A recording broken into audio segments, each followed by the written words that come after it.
What's up, guys? I figured I'd do this quick video before I head out to work, so it's going to be pretty no nonsense. I got to get going.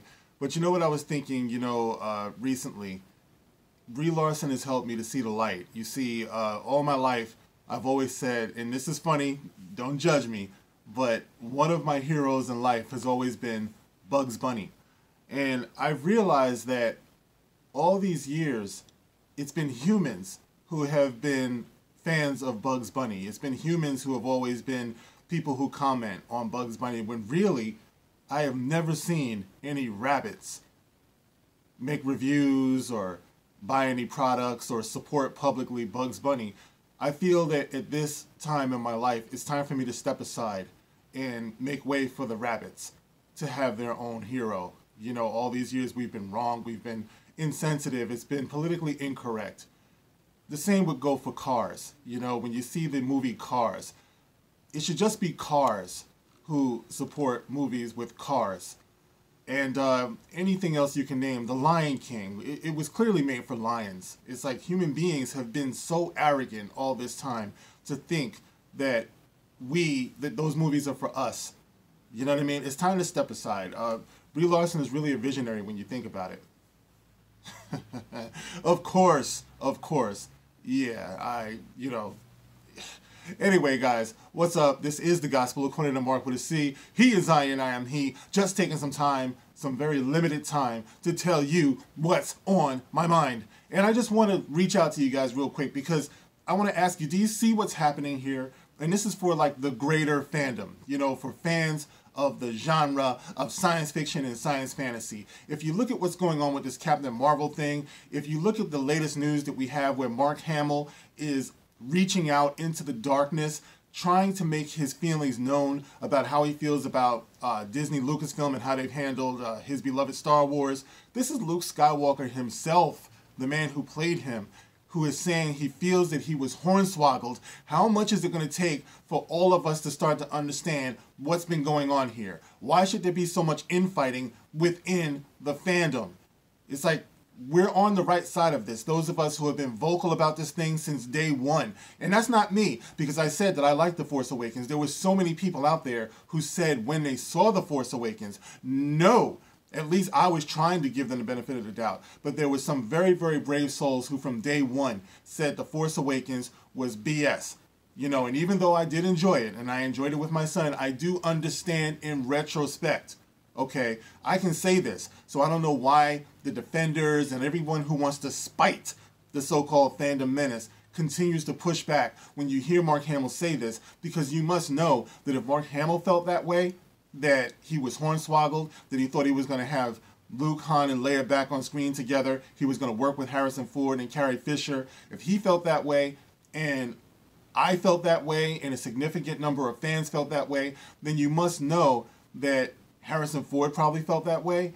Carrie Fisher, I'm sure, felt that way. Anthony Daniels felt that way. Kenny Baker felt that way. Peter Mayhew felt that way. It's like everyone, and George Lucas certainly felt that way when he sold Lucasfilm to these people. Kathleen Kennedy lied to his face and said that she was going to protect the dignity of his legacy characters. And then she slaughtered them. Not just the characters in their lives, but she slaughtered them internally. She slaughtered everything that made them them. She broke them morally, you know, and she employed people who would break them morally. And they did this while drowning out the fans. This is what lets me know that episode 9 is going to be BS, because J.J. Abrams, one thing he keeps saying over and over and over again is that I will not be influenced by the backlash against The Last Jedi. Well, you call it a backlash. We call it our opinions. So you don't want to listen to the opinions of the fans, which is why you can't come up with a good, compelling story to save your life and ultimately save your company. In this way, you have a lot in common with what's going on over at Marvel now. And I hate to see it because I've enjoyed Marvel for years. My son has grown up with it. The Marvel Cinematic Universe has been going on now for over 10 years. My son just turned 10 last year. So this is all he knows. You know, and he loves it. He can't wait to see Captain Marvel, and I feel horrible about that because I know that you're going to let him down. I can see the reviews are starting to come in now. Like I said, that crappy website that you call Rotten Tomatoes, they have it at a like a 84%. All right. And then they have the audience score is, of course, disabled. The want to see side is disabled. So all you have are the known shills who are having their way. All right. And, you know, but there are still some people who are, even in the best review for Captain Marvel, you can still see, if you read between the lines, you can still see what the problem is.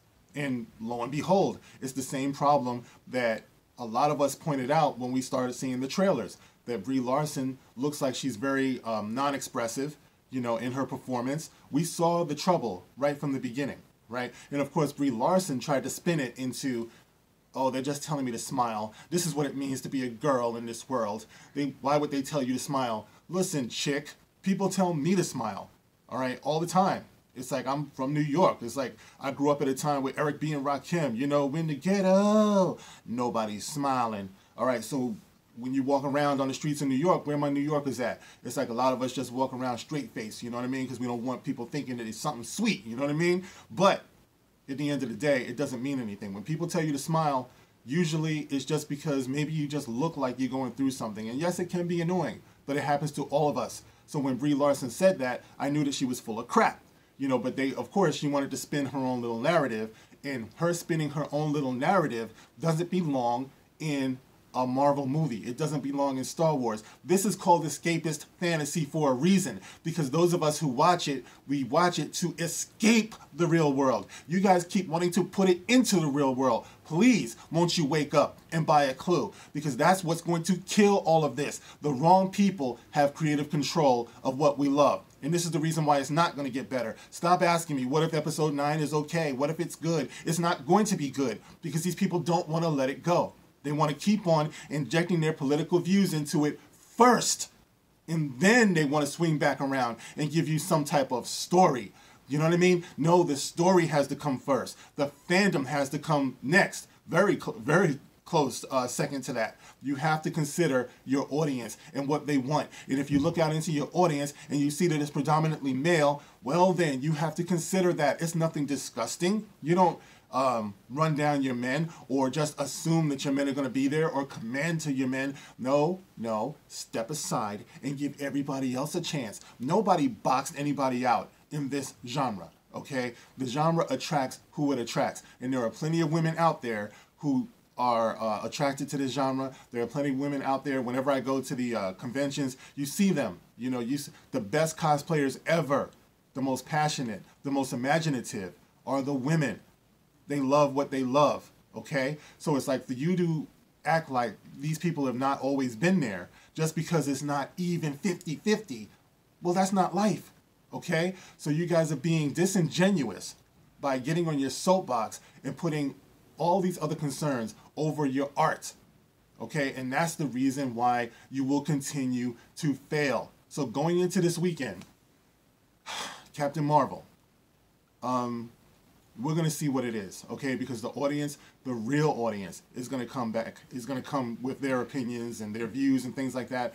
And people like Rotten Tomatoes and all you shills and stuff like that, what are you going to do?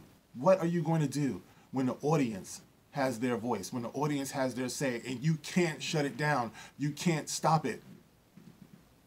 You guys want censorship, but that's not the way it works. The best of us will always push back. And I can't wait. Because as long as it takes, we're going to be here, okay? And we're going to go forward, and nothing's going to stop us. You know, you can attack all of the other, YouTubers out there, and, you know, you can try to discredit them and stuff like that. But you know the reason why you won't win? Because they speak for the people. We speak for the people. I'm included in that. I'm proud to stand with them. All right, so that's the way it is. That's the way it's always going to be. Sorry, get woke. Go broke. That's the way it is. All right. And when I say that, because somebody had mentioned something about why do I use that terminology? Well, it's very simple. Because these people who do these things, they consider themselves woke. They consider themselves morally better than the rest of us. So they sabotage what we love, tell us who we are and how we are, and level out accusations of racism and misogyny and sexism and, you know, all of this stuff, homophobia and all these things that we're not. And then they go into the art and they fiddle with it and they rework it to the point where it's almost unrecognizable. And this is what you have. This will always be the result because they're wrong. Take the fight somewhere else. It doesn't belong here. We've always been all-inclusive here. We have always been. All right, guys. That's all I can say for now. Maybe I'll get back to this later, but my brother's got to go make that money. So get at me in the comment section, guys. Let me know how you feel about what you see, this whole phenomenon. And to Mark Hamill, I want to say, rock on, brother. It's like you're sending out these messages and we're receiving them. There's only so much that Mark Hamill can say, but damn it, he's saying a lot. So I want all the fans to consider that. When Mark Hamill says that he feels that he was hornswoggled, when he says that he got into this for something else, when he says that Disney Lucasfilm is doing a great job of killing the past, what he means is they're disgracing the legacy of Star Wars. He can't say it, but he's depending on our intelligence, our powers of perception to understand what he's saying. So please, all the infighting, let's get on the same page as this, all right? These people are ruining what we love, and it's time we send them a clear message, all right? Captain Marvel will fall. Episode 9 will fall. There's my cat getting on camera again. Oh, she's warming up to you guys. Hey, Eva.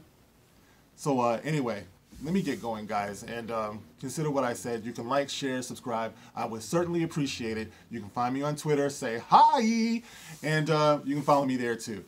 All right, guys, let me get going. Like I said, I'll get back to you later. That's it for now. I'll catch you on the next one. This is The Gospel According to Mark with a C. Rock on.